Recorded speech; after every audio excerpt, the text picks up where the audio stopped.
The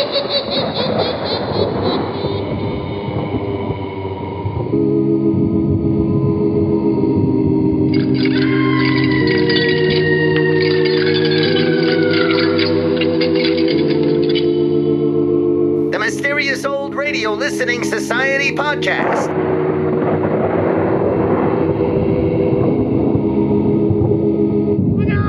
Welcome to the Mysterious Old Radio Listening Society, a podcast dedicated to suspense, crime, and horror stories from the golden age of radio. I'm Eric. I'm Tim. And I'm Joshua. We love mysterious old-time radio stories, but do they stand the test of time? That's what we're here to find out. This week, it's my turn to pick an episode, and I decided to dive into a series we have not featured on this podcast, Let George Do It, and the episode, This Ain't No Way to Run a Railroad. Let George Do It ran on the Mutual Broadcasting Network from 1946 to 1954 and starred Bob Bailey as private investigator George Valentine. Each episode opened with a newspaper ad describing the premise of the show. It read, "Personal notice, danger's my stock in trade. If the job's too tough for you to handle, you've got a job for me, George Valentine. Write full details." The program began life as a comedy, focused less on crime and more on screwball escapades. Bob Bailey's wry, low-key response to over-the-top characters and situations provided much of the humor. The producers went so far as to provide a live studio audience for sitcom-style laughter. By the end of the first season, though, the scripts began to lean more heavily on traditional private eye tropes, and the humor was relegated to wisecracks and the occasional eccentric supporting character. George Valentine's secretary, Claire Brooks, or Brooksy, was played by Frances Robinson, Virginia Gregg, and finally Lillian Buyeff. Fun fact, Virginia Gregg was the voice for Rubashinska, the ventriloquist doll in the 1956 Alfred Hitchcock Presents TV episode, And So Died Rubashinska. Gregg was also one of the 3 uncredited actors to supply the voice of Mrs. Bates in Psycho, along with Jeanette Nolan and Paul Jasmine. Hitchcock combined the performances for the final edit with the exception of Mrs. Bates' last monologue, which was performed entirely by Virginia Gregg. She later reprised the role for the sequels Psycho 2 and Psycho 3. Her final voiceover role was as Tara on the Saturday morning cartoon The Herculoids. Bob Bailey's early radio roles included the title character in the comedy series Mortimer Gooch and supporting parts in That Brewster Boy, Meet Corliss Archer, and Kitty Keene Incorporated. He left radio in 1943 after signing with 20th Century Fox. His career as a film actor spans 7 movies, most notably Jitterbugs and The Dancing Masters starring Laurel and Hardy. When the studio didn't renew Bailey's contract, he returned to radio, landing the role of George Valentine. His performance in Let George Do It led to his best-remembered role, Johnny Dollar in Yours Truly, Johnny Dollar. His stint on the program lasted from 1955 to 1960, just shy of 500 episodes. When CBS moved the production of Yours Truly, Johnny Dollar from Los Angeles to New York, Bailey left the program. He made a few more small, often uncredited appearances in film and television before retiring from acting in 1964. And now, this is This Ain't No Way to Run a Railroad from Let George Do It, first broadcast December 2nd, 1952. It's late at night, and a chill has set in. You're alone, and the only light you see is coming from an antique radio. Listen to the sounds coming from the speaker, listen to the music, and listen to the voices. Personal notice, danger's my stock in trade.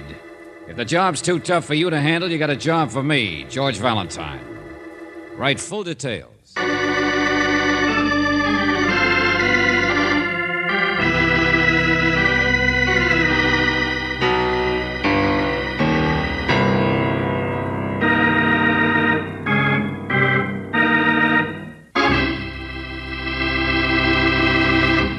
Well, what do you know? It's time for another visit with Valentine. George Valentine, that is. Now, he's the fellow who rents space in the personal columns of your paper, advertising the fact that when you bump into a problem a size too large, don't start taking brave pills. Let George do it. That's what Casey Foster did. He had a problem that was a beaut. You know what it was? He had $1 million that he wanted to give away and couldn't find a taker. Now, I bet you're saying that that's not possible. But it is. And if the maestro will give me a downbeat, I'll have Mr. Foster read you his letter to George.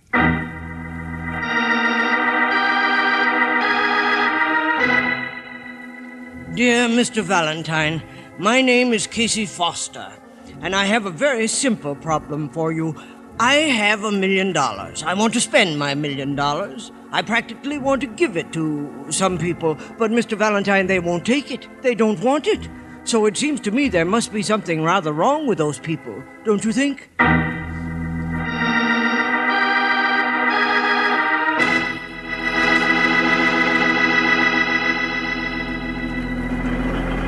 You see, Mr. Valentine, this is where the track starts, the junction north of the Chula. Then from there south, through Elmo Junction to Chula City.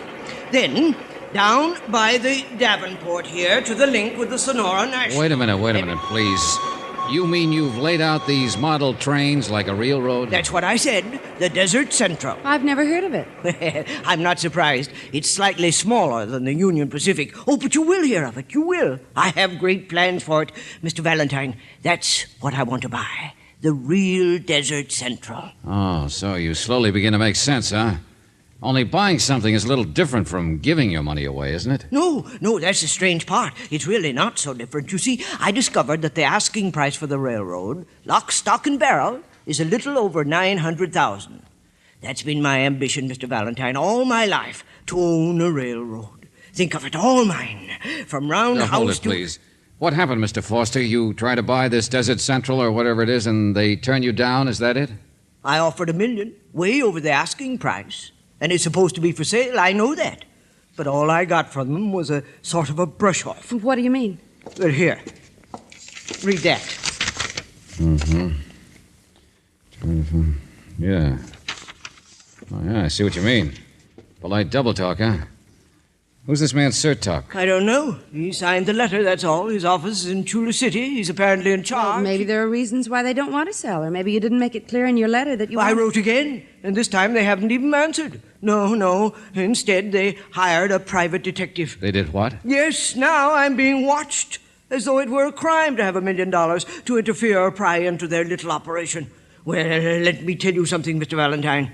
I'm driving down there to see those people in person, tonight. You're going to follow me down.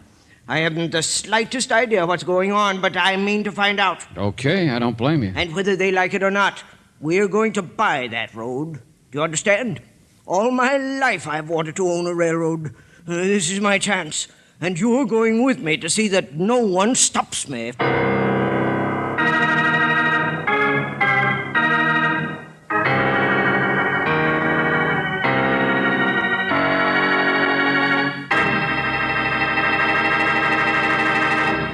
Say, did you ever hear anyone so determined about something as old man Foster is about spending his $1 million? I hope it's a good investment, just like I hope you'll give a listen to this bit of advice. Well, let's get back and see how Mr. Foster is doing. So far, so good, I guess, because there's George and Brooksy following his car at full speed. George, are you getting sleepy? No, I'm all right. Foster must drive at a pretty good clip, though. Oh, well, he left half hour before we did. Yeah, well, go on back to sleep, Angel. Nothing but cactus in these parts. Don't you want me to drive for a while? No, we won't be there until long after midnight, so you might as well get some sleep. George! Take it easy, it's all right. Well, it's Foster. What? Yeah, there, on the road. Valentine, is that you? Yeah. What's the matter? You have a flat tire or something? No, there's nothing wrong. No, except you almost got run over, that's all. Well, I want to show you something. Most beautiful view I've ever seen. Get out, Miss Brooks. Come over here. View of what? The black shadow of some black sand in the middle of a black desert? Oh, we're going coyote hunting, huh? Over there, in the moonlight. There, by the old abandoned siding. See? A freight train. That's the number 2 engine. Makes the night run. But it's a Malin with 40 A freight train with 6 boxcars. Parked in the middle of the desert. Business must be good. Come on, it's cold out here, and we still got some driving to do. But George, why? Huh? Why would they stop like that, right out in the middle of nowhere? I don't know. Ask the expert.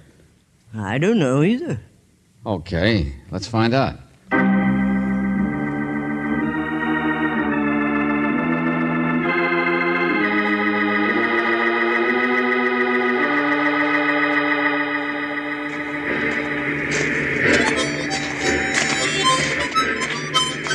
Hey. Hey, you. Up there. You the engineer? Well, would you look what climbed out of the prairie dog holes? A beautiful dame. You the engineer of this streamliner? Were you riding the rods, baby? Ought to be careful doing that, sister. Rattlesnakes will bite you. Look, smart Mister, boy. you want Lefty. Go find him. Me, I'm just a fireman, brakeman, train guard, orchestra, and window washer. Substitute at that. This is a real big-time railroad. Come on. You want him, I'll show you. Well, we just He's back wondered here if... someplace. Came back to look at a hot box. Hot box. There's your mystery. One of the back cars here, I guess. I should worry. I'm working on the middle part of this course. Listen, baby, I'll play it for you. Oh, you don't have to. Oh, now don't be like that. My name's Paolo. And the only reason anybody ever hires me is because I make such beautiful music. Listen. Oh, brother, this is a real fine railroad you want to buy, Mr. Foster. Well, maybe it isn't so efficient, but... Stop that noise out there! After this, sleeping! Stop it, I said! Sleeping again, huh, Si? Here, meet Si Ebri, folks, Lord of the Caboose. Conductor, straw boss, meanest man this side. You, Paolo? What do we stop for? Who are these people? Oh, excuse me, lady. Wait till I get my shoes on. Oh, don't let us bother you, friend. see here, you run this train. I'd like to meet you. My name is Foster. I'm going to buy this line. You're what? Yes, buy it. She's nuts. Come in, come in. I've been asleep since Elmo Junction. Maybe I didn't hear you right. Excuse the appearance of things, lady. Oh, that's all right. Here, coffee's nice and hot. Have a cup. Holy smoke, mister, you mean it? You gonna buy this thing? Yes, that's my intention. You see... I hope you understand about a man falling asleep. Trains stop so many times, you get so you don't notice. Lefty, he can take care of anything I can. Had a hot box on that 418 car. Blasted old equipment. How can they expect me to maintain a schedule? Here, have some cream, lady. Best coffee this side of Rock Island. Just to cool it a little, thanks. But things would be different with some new management, I'm telling you. Foster, that's what you said, wasn't it? New blood. Well. Here, sit down, Mr. Foster. Wait a minute, all of you. If we walk from the engine to the caboose here, where's the engineer? Well, Paolo here says he's working on a hot box. Holy smoke, look what time it is. Oh, we must have walked past that car, 418. Where was he? There's two sides to a train, mister. Yeah? Show me.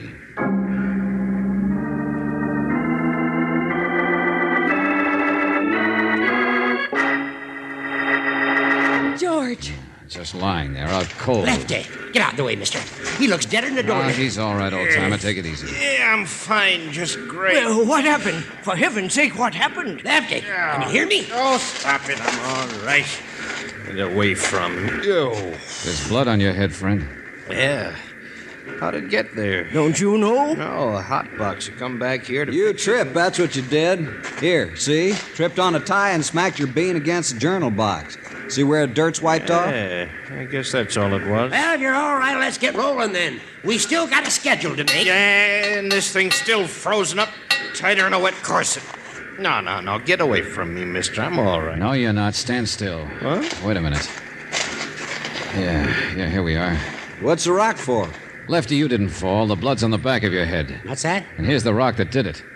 Only the question is, way out here in the middle of the desert, who was holding the rock? It wasn't a coyote, that's a cinch. Mr. Valentine, you know there are stories and legends about railroads. In fact, this very line in the old days was supposed to Mr. have... Foster, I don't want to be disrespectful, but any talk about a haunt on a railroad is just... well, anyway. All right, boys, the heck with the hot box. Just kick this car loose back on the old side. Kick it loose? Sure, let the morning run pick it up. Seal car, nothing but farm machinery. It'll be all right. I'll buy that. Let's get out of here. Me too. The sooner the better.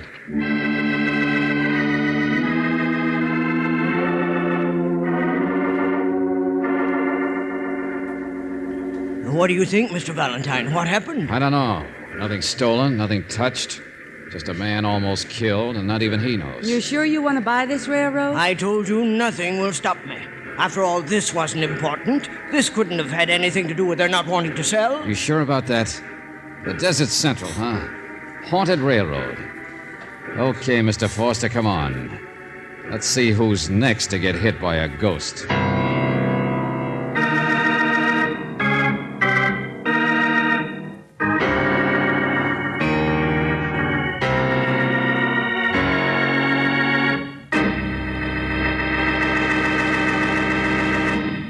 know what I'm hoping?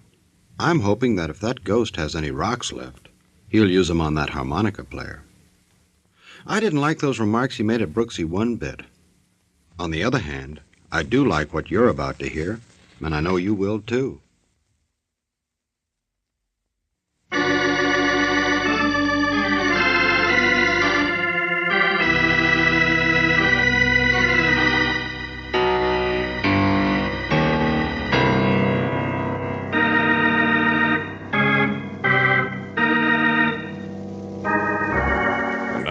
Back to George Valentine. The Desert Central Railroad. It isn't much, but it's worth $1 million to your client, Mr. Foster. What it might be worth to an engineer who was slugged by no one out in the middle of nowhere is another matter. Yes, if your name is George Valentine, you may not buy the idea of a haunted railroad, but you'll agree it's a mystery why there should be so much trouble around the Desert Central, or even so much trouble buying it. Now, where is this Foster? We left him at the hotel, Mr. Sertot. We told the desk not to ring him this morning. You did? Well, that's very considerate. So you can come snooping around my office alone. You're in charge here at Chula City, aren't you? You own this so-called railroad. Don't insult either one of us, I do not. Oh, yes, I'm the one who answered Foster's and letter. Give him the brush off, huh? Yeah, well, one thing at a time now, won't you? Now, my innocent friend, the banks, own this railroad just like they own practically every other broken down short line in the country. The banks? Yeah, there's a little thing called receivership, my dear. It has nothing to do with the telephone company. I was given this infernal job by a banker in Chicago who told me there was a golf course in this town. Don't you understand? I'm just a hired hand sent here to do a job. Got enough problems without you acting like one. Uh-huh. Problems like Lefty getting slugged last night? Oh, yeah, I'll have to look into that, I suppose. I don't know what goes on down here. You and I are strangers in this part of the country, Mr. Valentine. All right, no, I'm not changing the subject. The road has a detective. I'll put him right on it. On this Lefty incident, I mean. I think it's a good idea, but we already know about your detective. You had him investigating Mr. Foster up in the city. Oh? Yeah. That's what you're down here early to find out about. Yes, I did. My conscience got the better of me. I thought I'd better investigate, see if Foster was a real person, and if he was sane. Sane? I don't understand. This railroad loses $50,000 a year. Wow. Yes. You see, unless a man were crazy or unless he had some other idea of how to make money on the road, people just don't buy into bankruptcy, do they? Yeah? So, blame me for being puzzled, Valentine? Mr. Valentine? Valentine, for the love of heaven, I'm a busy man. Oh, I'm sorry. Just watching the trains out there, that's all. Happened to notice they brought that car 418 in. What, George? Mr. Valentine, I am patiently trying to explain to you. Yes, I heard you all right. Why does my client want to own something that loses money? Yeah. Well, it just occurred to me there might be more ways than one to make money on the Desert Central. See you later. George. Phone Foster, get him down here, Angel, will you? I'll see you in a few minutes.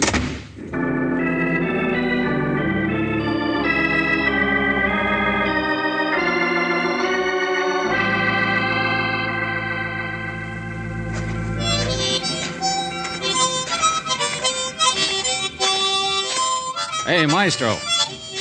Hey, follow. Come here a minute, will you? Some railroad. They jab a flare into the side of a car. The heck with a fire hazard, huh? Look, Paulo, if I lighted a flare and jabbed it into the side of you, would you Hi, talk? mister. What's your trouble? I don't want to interfere with that musical bubble gum, but I'm curious. Sure, so am I. This is the same car, isn't it, 418? I noticed the burned-out flare, that's all, the spike. Well, they brought the car in all right on the morning run, if that's what you mean. Yeah, that's it. Morning run. Why'd you have a flare in next to the door in the morning? If there's one thing you don't need in the desert in the morning, it's more light. I like music. It's simpler. There was no flare here last night, I know that.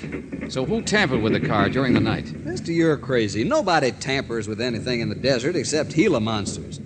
Look, a car full of machinery it'd take a crane to lift. Hey, wait a minute. What are you driving at? Curious about the other side of the car, that's all. That flare would only be there from somebody loading it at night, wouldn't it? Yeah, but nobody's been in this car. Seal's unbroken on the other side, too. Just curious, that's all.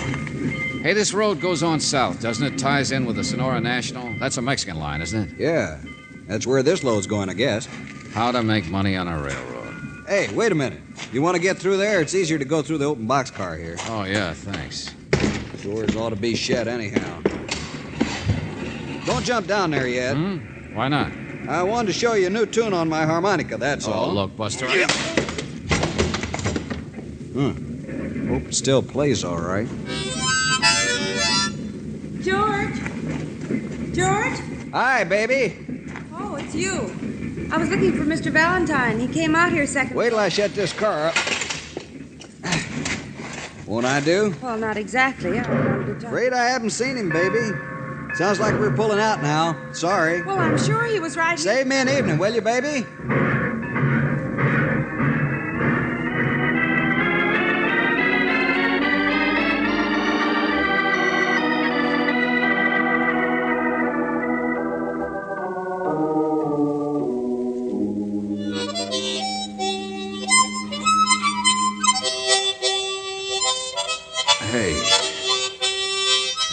Hey. Don't you know any other tunes? Oh, brother, what did you hit me with? Hey, put that thing down, will you? You smell smoke? Sure. Put it down, I said. Oh, my mistake. How to hold an audience, huh? It's a gun, Mac. Okay. Play your harmonica. See if I care. Don't worry about the smoke. There isn't any fire anymore. We're nice and comfortable on a siding now. On a siding. And this is where I came in, isn't it? We had a hotbox again, I suppose. The train shunted us off here and left us. I suppose. Okay, Buster, tell me something.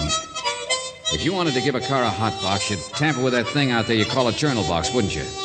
I mean, if you threw sand or something into the journal box, isn't that the end of the bearing? Wouldn't that make it freeze up and lock or catch on fire or something? What's the name of that girl of yours? Huh? She's pretty. What are you going to do, open the door? Sure, why not? I don't like the air in here. Everything all right, Paulo? Sure, why not? You're all set, ready to roll. Sure. Oh, you got friends, huh? What's he been doing, fixing the hotbox? That's all you have to do, isn't it? Let it cool off and change the packing or dump in some oil or something. Pretty view, ain't it? Boy, what a country. Yeah. Sunset, huh? I had a long sleep. Nothing else to do. What's over there in the gulch? A house? No, just some friends. Building a fire to keep warm. Gets cold out here at night. Well, what are we waiting for? What are they waiting for? Okay, I'll tell you. A truck, maybe. Yeah, we're close to the highway again, aren't we? They're waiting to help load up this car with something besides farm machinery. Something from Mexico, maybe. And they're waiting to slap a fresh seal on this car after they load it. Search me. I just work here. Yeah, what's your job? You get rid of me? Or do you leave that up to the boss? Shut up. Listen. You hear your truck coming? I don't. Get back in the car. Oh, a train, huh? Well, that's more like it. They'll see us and stop and then...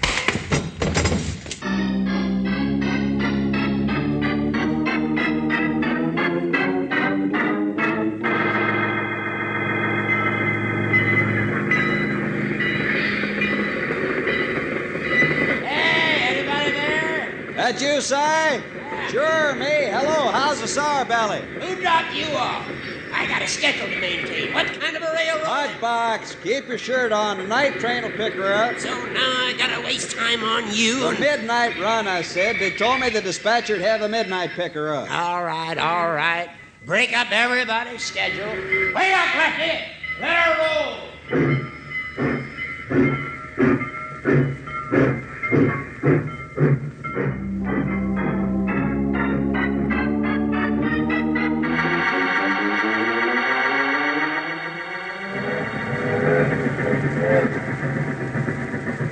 Okay, so you got rid of him. That was your last chance, Mike. Sure. But I'll tell you a funny thing about being in a car with farm equipment, though. Now, look. Don't get it. That's enough music out of you for a while, Buster. Hey, Paulo, nice work. You got rid of number 9 fast enough, huh? Paulo, you hear me? You all right? Oh, brother, where is that thing? I haven't played one since I was a kid. Paulo! Oh, for the love of... Get a new tune, will you? Throw that thing away and come over to the fire. Oh, brother. May Petrillo forgive me. Why, it wasn't bad. Oh, what? Over here, other side. Cy Ebury, how'd you get here? Dropped off my caboose. What do you think? I'd better have a look around. And Miss Brooks of yours told me the number of that car, and when I Never noticed mind it... that. Get out of here. Holy smoke, Paolo. He's all right. It's getting dark, but let's stay on the other side of the car. What in the name of tarnation is this railroad? There's a gang over there waiting to load up this car, waiting for a truck. Truck? Yeah, sure, that's the whole idea. Give a car a hot box. It's dropped off. Truck comes along to add a load that's already on a bill of lading. Now, wait a minute, young fellow. Wait a Now, you minute. listen. How carefully did they ever check cars that switch over to the Mexican line just south of here? This road's got a good reputation, mister. Oh, I see what you mean. Customs only run a spot check. And when a car even has a seal on... Wait a minute. Headlights. Guess that's the truck coming now, huh? Yeah, there'll be too many guys. We're not going to do anything. But that Paolo in there, he's too He's dumb not to... the boss, and the whole road isn't in on it. Hey, truck's turning, coming down this way. Yeah, okay, take it easy. They can't see us. Hey, Cy, tell me something quick, will you? That siding where you stopped last night, how far south is it from Elmo Junction? What? 32, 33 miles? Only what in time... Hey! Yeah, that's no truck. Mr. Surtock's car. Well, Miss Brooks. Well, they were starting to look for you. They was worried... Come on, run. Well, they're getting out of the car. Run, I said. Get back in, Surtock. Keep your motor running. George! Ebury, what's going on out here? Get in there, I said. They see me. Those men seen me, Valentine. What, man? Get in, all of you. You too, Cy. Come on. Now, Mr. Valentine... From here on, it's a job for the sheriff, Mr. Surtock. A bright boy on your railroad has been making a little money on the side, that's all. What? Get the car turned around. Hey there! There they come. They won't hurt us as long as we got the boss along with us, will they, Cy? Now, you see Cy, here... last night you had piping hot coffee on the stove, and it tasted good. Apparently it hadn't been boiling. But you claim you'd been asleep since Elmo Junction, 33 miles. A good hour or more of this run. Hey, Cy! But a fire would have burned down in that time. So you were really awake, Cy. Yeah, it was you that slugged Lefty that put Paolo to watching 418 in case I came snooping around. You dropped off just now to make sure the final load went through all right. Cy, what's the matter? Hey, stop! Joe, they got me! Oh, no, you don't, Buster. This thing I took away from Paolo was no harmonica. Hey, stop there! Hang on, everybody. We're getting away from here. Now relax and don't look so lonesome, Cy. We'll be back to meet your friends very shortly.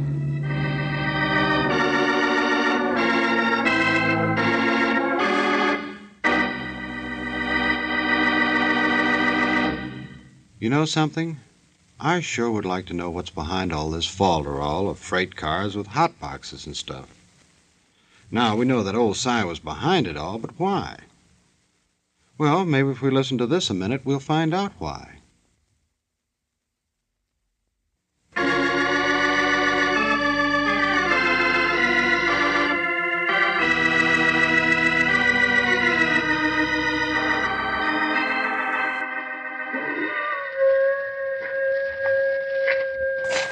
Well, that's it, Valentine. They got the last one. Boy, everything loaded in that truck from contraband to stolen goods. All headed for Mexico for sale, huh? Yeah, but what about Paolo? Oh, he's all right. Came out of that bump on his head. So mad at Cy for getting him into this. All right, it's done now. It's not important. It's what? Now, Mr. Foster, when I find one of my own employees... Calm down, Surtock. The sucker here still wants to buy it. It loses money, you know. What else is money for? I like railroads. Don't you? Well, if there was any other business in the... Well, all right, Mr. Foster. Come over to my car. We'll talk business. Okay, step on the starter, Angel. We'll stick to the highways. Yes, George. Hey, that guy Paolo thought you were kind of cute. Huh? Oh, George. Yeah, but he didn't have anything that I haven't got. Yes, George? Listen. Oh, no.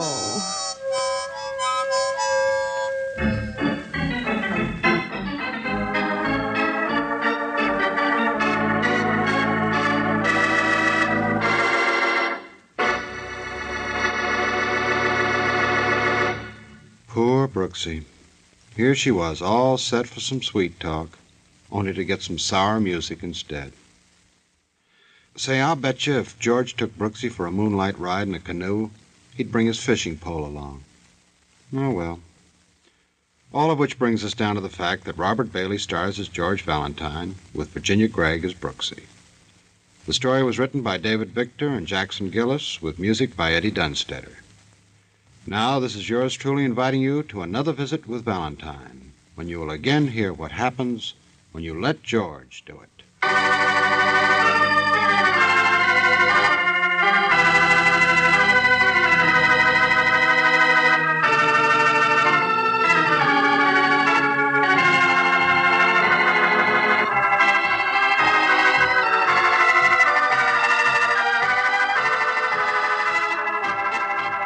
That was This Ain't No Way to Run a Railroad from Let George Do It, here on the Mysterious Old Radio Listening Society podcast. Once again, I'm Eric. I'm Tim. And I'm Joshua. That was my pick. So, hey, Eric, why did you pick that? Oh, it's awesome you asked me, Eric, because I have an answer to that. I picked that because, much like Tim a few weeks ago mentioned that his pick was picked for him by the computer machine, mine as well. It popped up in my YouTube feed as I just starts playing stuff. I started playing and I went, oh, this is that show, Let George Do It. And I realized I've never listened to an episode of Let George Do It. So you're like, let George do it. Yeah. So I let it roll and was shocked to find out I never knew what it was about at all. Like if you had cornered me and said, what's Let George Do about? I was like, I don't know, some wacky married couple. I had no idea what this was about. I just assumed it was some comedy about a handyman. That's yeah, really exactly. It could have been anything. And when it started and I realized this is a detective-y thing, I was like, oh, I had no idea. Of course, as we researched and found out, as we told you in the opening, it did start off as kind of a sitcom and transitioned into that.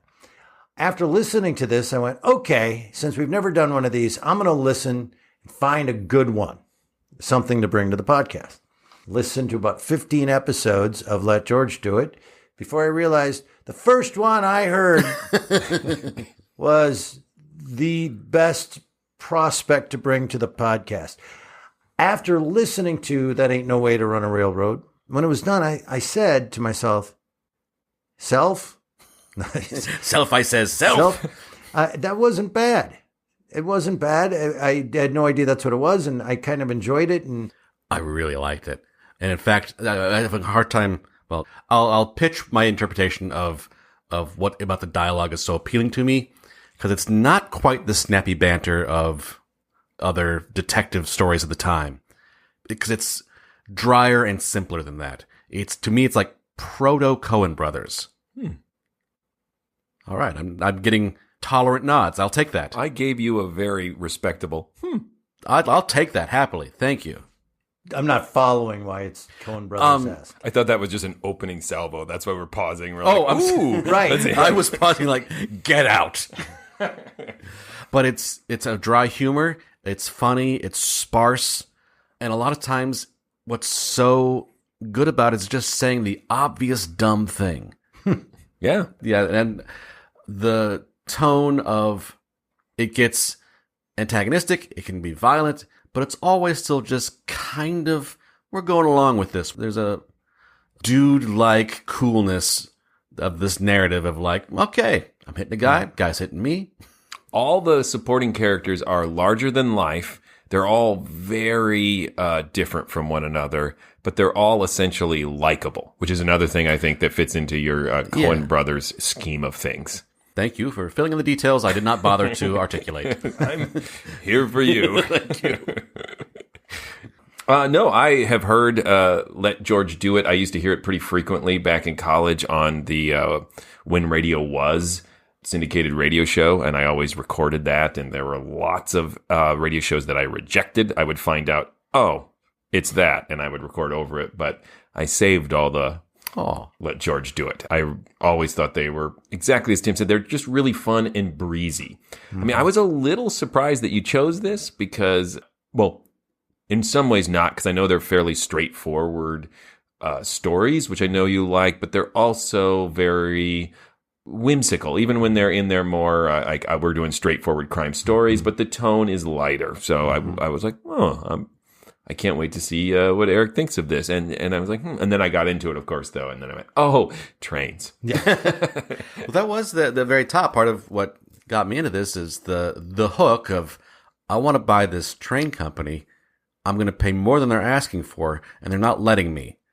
That is an interesting case. I totally understand all the implications that you're talking about there. Let's just go. Let's go find out why they won't sell you this train company. You skipped the first setup, and that was the one I was super excited about. I wrote down even as I was listening, a great setup, a millionaire who can't give away $1 million. Oh, yes. Then my next note is, never mind, it's not a great setup. It's just a millionaire who wants to buy a railroad, and they won't take his offer, which is still very promising. But that initial one was excitement. Like, oh, it's Brewster's Millions before the Brewster's Millions. Yes. All right, I'll go along with it. But no, it didn't derail my enjoyment too much. I see what you did. I can't talk smack about you now because you were so nice to me earlier. Works every time. So yes, I thoroughly enjoyed it. And I mean, to me, this is anchored by Bob Bailey's just great performance. He's just so likable, and particularly the bemused quality he has as all these big characters just kind of bounce off each other and occasionally bounce off him, and his annoyance. That is also some of the charm he brings to the Johnny Dollar serials he does. The serials were grittier than this, but some of the standalone episodes after the serial format ended in Johnny Dollar were more akin to this, and he would just have that kind of long-suffering quality that he's so good at. Right. He can do comedy, but he's also just a great straight man. Yeah.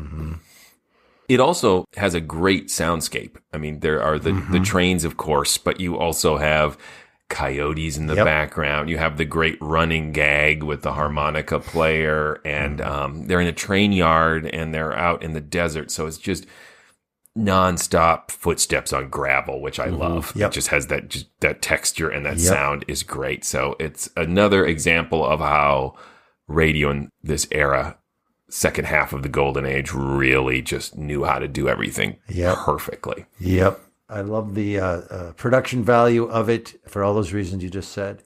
There was a moment that with them standing by a train in the desert with the coyote howling and the gravel sound, this is a reference for 6 people, but it sounded texturally like listening to Bury Your Dead, Arizona from I Love a Mystery. And it reminded me very much of that entire series. I was also struck by how much everybody, including the announcer, hates harmonica music. Me too. I was like, it's kind of nice. It's kind of nice. Like, what are you so angry about? No one's. I was impressed that George could play that well. That was lucky. I was pretty impressed. I was trying to think back to the harmonicas I have seen and felt in my hands that he could knock somebody unconscious with a harmonica. Maybe I was playing little tiny harmonicas. No, it's because there's like that big bass harmonica from the Sanford and Son. I was thinking, who's the little guy that played the giant harmonica from? I think it's a sketch from SCTV. I do, but he had a huge harmonica, and that was the one I imagined. But it was anyway. We're both right. Yes. I think you have to think of it as the guy who has the roll of quarters in his hand that he just used it as extra weight in his punch.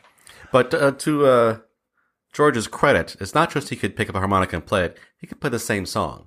Yeah. Not quite as good, but... Right. I love that moment very much where, the guy's coming and he's not answering, and there's some tension and suspense and apprehension going on as a listener, like, oh no, what's he going to do? And why is he not answering? And is he hiding? And then you hear him say, where is it? Where is it? And you still don't know what's going on. And I found it to be a wonderful, brilliant, lovely moment where he plays the harmonica to get the other guy to move on. I thought it was really cool. When he was asking where he is it, I thought he was talking about the gun. Yes. Yeah, me too. Yeah.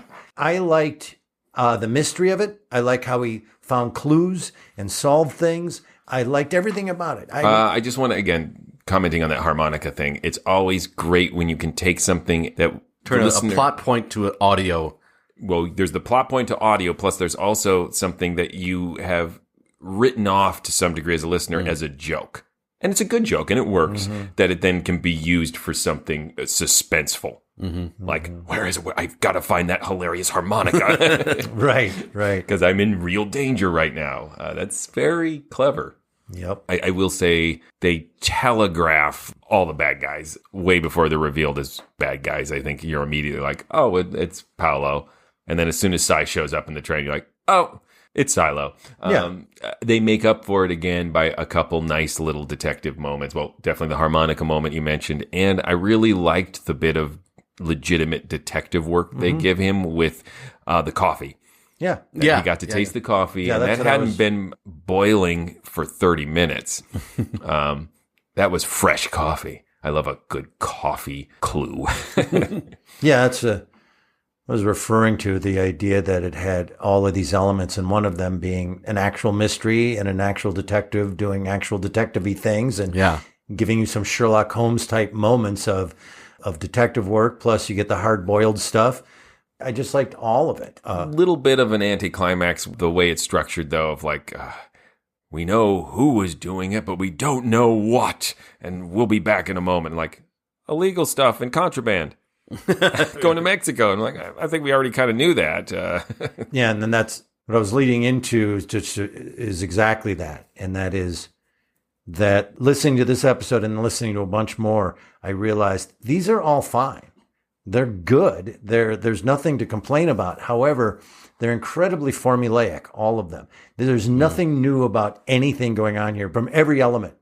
A guy detective with his girl sidekick to the actual plot itself to all of it. And what occurred to me was, in a really good way, not in a bad way, not in a horrible way, it kind of comes across as if you had fed an AI all the information on how to write a story like this, because there's so many tropes and there's so many formulas that have been done I over and would over again. fine-tune that a little bit more and say the plot feels like a that's what I'm AI-generated saying. plot. But the actual script, back to Tim's Coen brothers' point, is that it has all these little surprising delights and details in it. So someone took I'm talking about the structure. Standard structure and put this nice coat of paint over it. There's nothing new about the structure of it. And traditional things executed well. And I think the acting I thought was great. It was not lost on me that in the intro you mentioned this actress's performance in the Herculoids, which I love the Herculoids. I love them so much. I love the Herculoids. She did it in the 60s and then came back for the 80s revival. So she was committed. I mean, Virginia Gregg is great. I will say that she's a little wasted in this. She just has a handful of generic girl lines. But for any listeners out there who really like Virginia Gregg, in about 2 weeks, we're going to have her in a starring performance in an episode. So you'll get to actually hear her act. I did not know that. That was completely by accident. How well did I tie that in? I meant to do that. Yes, you did. I was teasing that next podcast. I in particular want to shout out a scene that I really enjoyed was when they first find the train and they are giving you the tour of, this is the train. Here's the details about the train you need to know. And here are the characters on the train. And I'm taking that in for what it is. Like, this is a fun, charming way to give me some exposition here. And we take the tour down the one side of the train, and he gets to the end and he points out, hey, we didn't find the engineer. Yeah. I did not notice we didn't find the engineer, but that's a good point. Right. Whoever wrote this was an incredible train nerd or did tons of research. Because I had to pause it a couple times and look up, like, Hotbox, what are they even Don't talking Google it. about? Don't do it.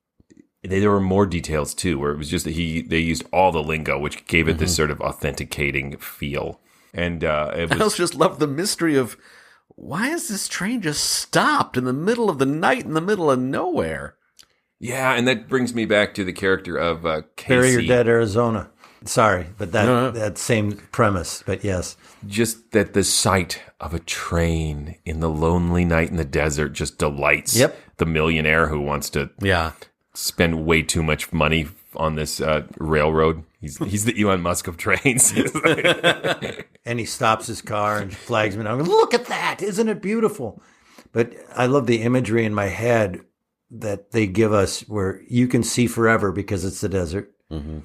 And so in the horizon, possibly dusky, or in the sunlight, you see this train just parked way out there, and there's nothing, maybe some cactus. It's image-wise, you can see and feel and hear it.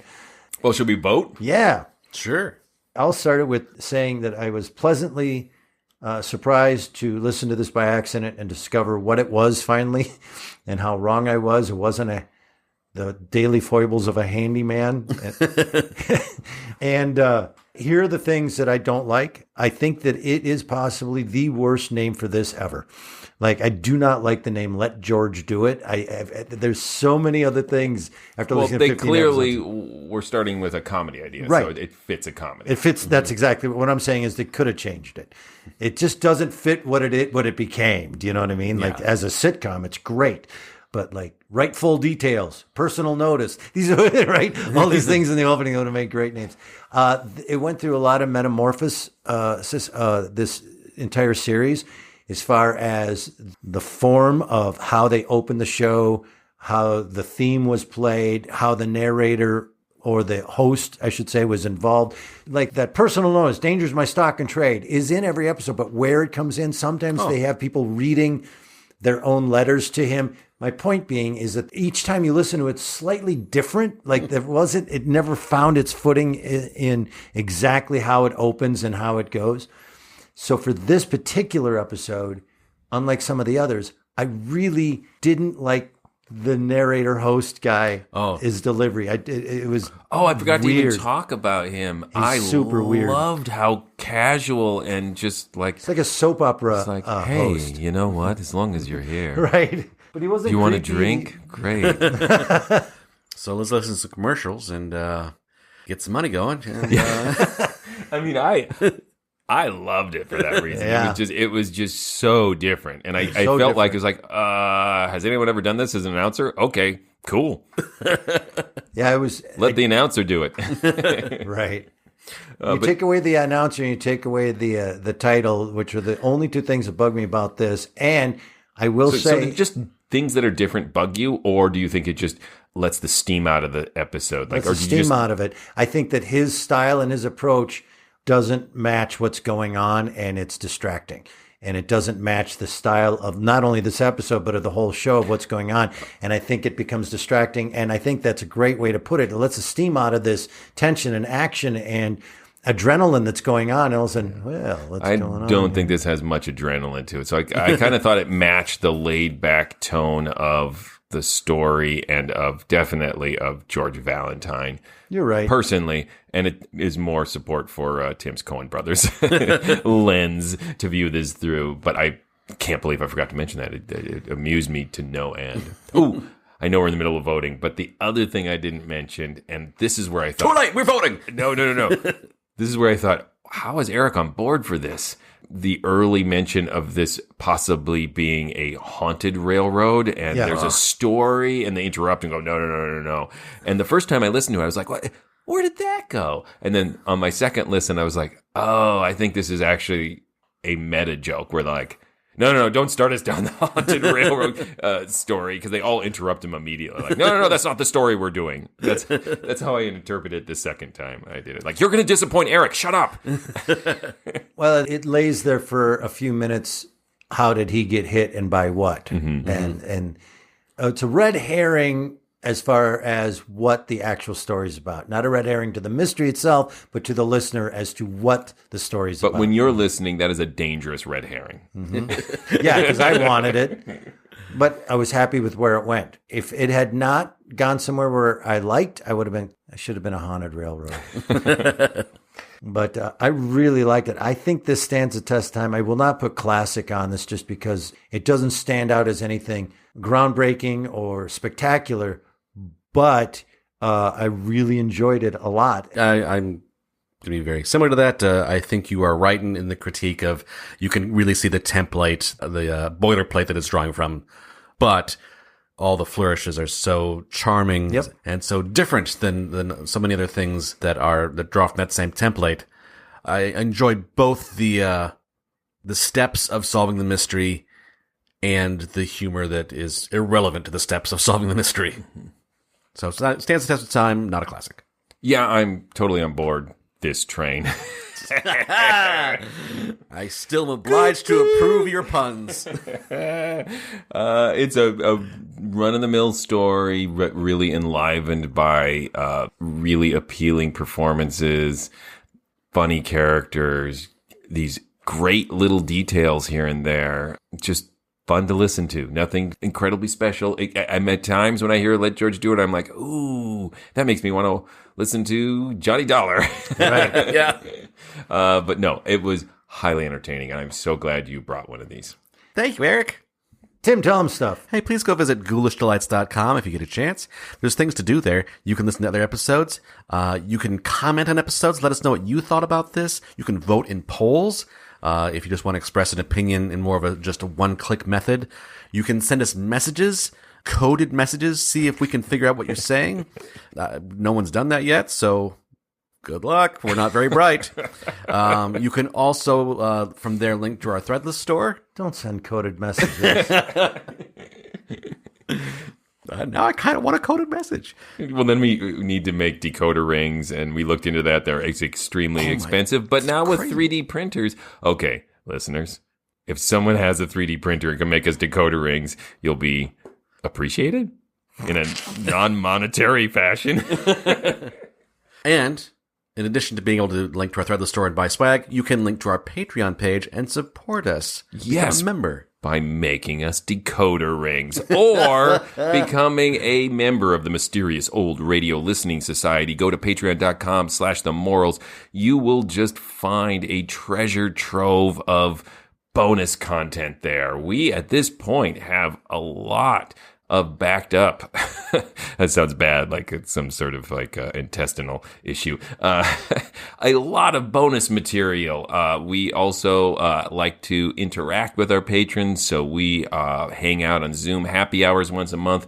I do about every 6 weeks a Zoom book club. We have Discord. We always forget to mention Discord, but that is a really fabulous place to not just interact with, me and Tim. We're going to get Eric on Discord one of these days. I'm going to grab his phone. I'm going to download it. It's going to happen. But more importantly, in Discord, you get to interact with a lot of really fun people who share your interest in old-time radio and the Mysterious Old Radio Listening Society. So become a patron today. Just send me a text. I want to one last time say thank you to everyone who donated to us to help us get a new computer because we needed it really badly. Thank you so much for your help. Thank you. And also thank you to all the regular patrons. I think we thanked you last week, but I'm going to thank you again. Nice. One of the reasons we asked for these extra donations towards a computer is because thanks to the donations of our patrons, we are able to compensate ourselves just a little for the work we do on the podcast, but also, I don't know if we've talked much about it, but we, a couple months back, again, using partially funds from Patreon, we have our own little recording space that we've rented. It's a little office. It says Home of the Mysterious Old Radio Listening Society on it. So that's great too. So thank you. You are making us almost a real live podcast. Oh. When I get some more pictures hung, I'll get some photos up. Yeah. And we all bought Jaguars. So thanks. Not the cars. Just actual animals. Yeah. The Jaguars. It was a terrible idea. Yeah. It's like I had a dog. It's bringing up baby with Jaguars. Mine's named Peabody. If you'd like to see us performing live, the Mysterious Old Radio Listening Society Theater Company does live recreations on stage of classic old-time radio shows and a lot of our own original radio drama. If you want to know where we're performing every month and what we're performing and how to get tickets, just go to ghoulishdelights.com or mysterioussoldradiolisting.com and find out where we are and what we're doing this month. We're in a lot of places. If you can't make it, then for whatever reason, if you're a Patreon, we film them, and that's part of your Patreon perk. You get to see those shows. We give you the link to those. But come and see us, because everywhere we perform is really good food and great atmosphere, and it's a great night out. I don't care where you are. Fly to the Twin Cities. Come see us. What's coming up next? Next, we will be listening to an episode of Crime Classics entitled The Crime of Bathsheba Spooner. Until then... Look out! I love the Herculoids. I love them so much. I love the Herculoids. Ah! Ah!